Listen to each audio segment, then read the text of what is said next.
birthday, dear Lori. Happy birthday to you. Yay! You gotta make a wish. I wish that I wasn't 50. That's why I got a 49 for you. That'll be my cake. Better help her with the 49. Wow!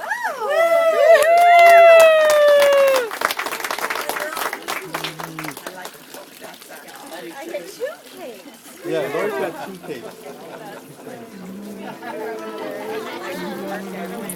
This is Lori's favorite song.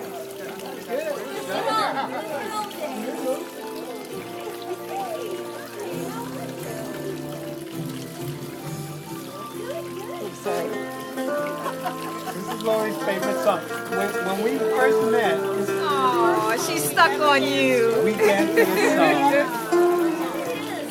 Aww.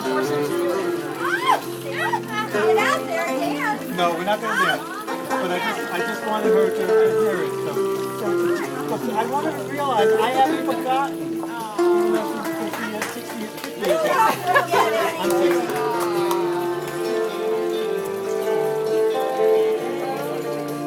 Okay, guys, listen.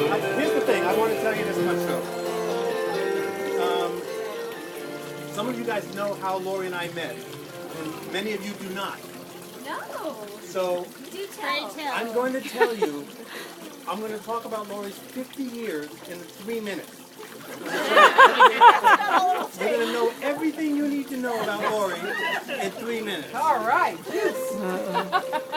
Lori's been bugging me over the years. She says, write her a poem. And I said, no, I don't want to write a poem. She says, please, just write me a poem. And I said, no. Well, then I got to thinking about it. You know what? This is the time I'm going to write Lori a poem. And this is what I wrote. It's called When Parallels Meet. When Lori's folks were proudly blessed with their bundle of joy from the store, I was 10 years old with my wagon in tow, shining shoes on the streets of New York. It was 1960 when Lori was born. Life was simple. The future was bright. New cars cost less than $3,000, and our TVs were still black and white. As a cute little type, she had cute chubby cheeks. She'd make everyone gush in the hood. I was 10 years old and had just figured out if you rubbed it real fast, it felt good. Oh my God!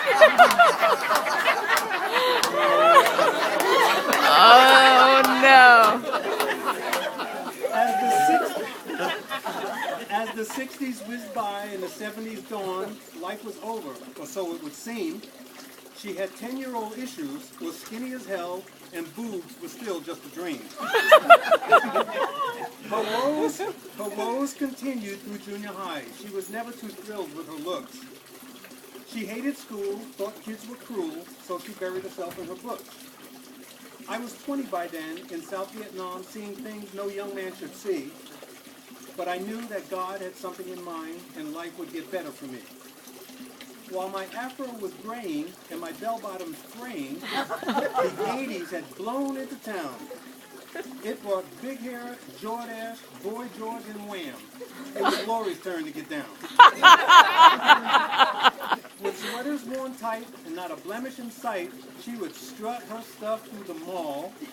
Lori at 20 was the star of the show. Life was great. She was having a ball. As a Navy sailor, my life was okay, though dollars and chicks were few. Then at 30, a part-time job in her mall changed my life forever. Who knew?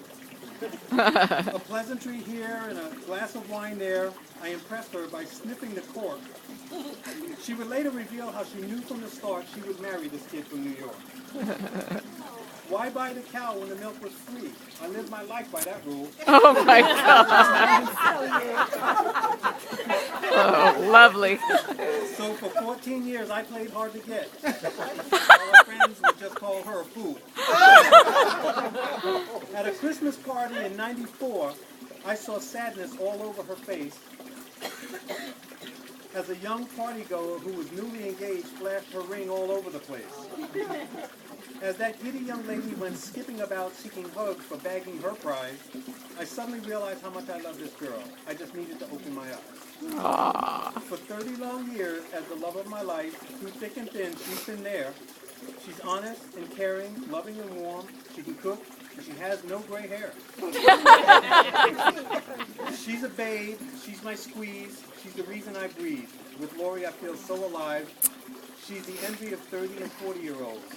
She makes 50 the new 25. Oh, yeah.